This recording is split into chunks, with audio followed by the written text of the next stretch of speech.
And over to the escalating tension between Cuba and the United States. Cuba's Foreign Minister Bruno Rodriguez has described as unjustified the U.S. decision to expel Cuban diplomats and urged Washington to stop politicizing the matter.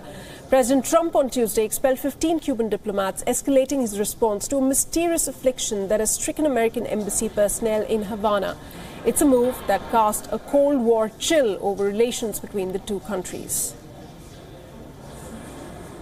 Las informaciones entregadas por la parte estadounidense. The information provided by the United States has brought the Committee of Cuban Experts to conclude that it is insufficient and that the primary obstacles to clarifying the incidents have been the lack of direct access to those affected and to the doctors who examined them, the late delivery of evidence and their lack of value, the absence of reliable and testable primary information, and the impossibility of carrying out exchanges with experts from the United States with knowledge of facts of this nature and of the technology that could have been used, despite having repeatedly suggested that it was necessary to continue with the investigation.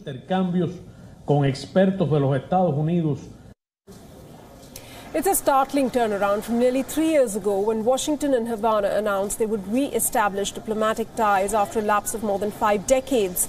The move led to budding tourist and commercial trade between the two nations. State Department officials said the expulsions were reciprocal measures, not punishment, intended to ensure that the U.S. and Cuban embassies would have equitable staffing levels while investigations continue into the unexplained health attacks. That decision was made due to Cuba's inability to protect our diplomats in Havana, as well as ensure equity in the impact of our respective operations. On September the 29th, the department ordered the departure of non-emergency personnel assigned to the U.S. Embassy in Havana, as well as all of their family members. Until the government of Cuba can ensure the safety of our diplomats in Cuba, our embassy will be reduced to emergency personnel to minimize the number of diplomats at risk of exposure to harm. The decisions do not signal a change of policy or determination of responsibility for the attacks on U.S. government personnel in Cuba. Investigations into those attacks are still ongoing. The situation is complicated and mysterious. The United States claims that over the past 11 months, at least 22 American diplomats have been the victims of invisible attacks that left them nauseous, dizzy, and with splitting headaches. Cuba says it neither committed the attacks nor knows anything about them.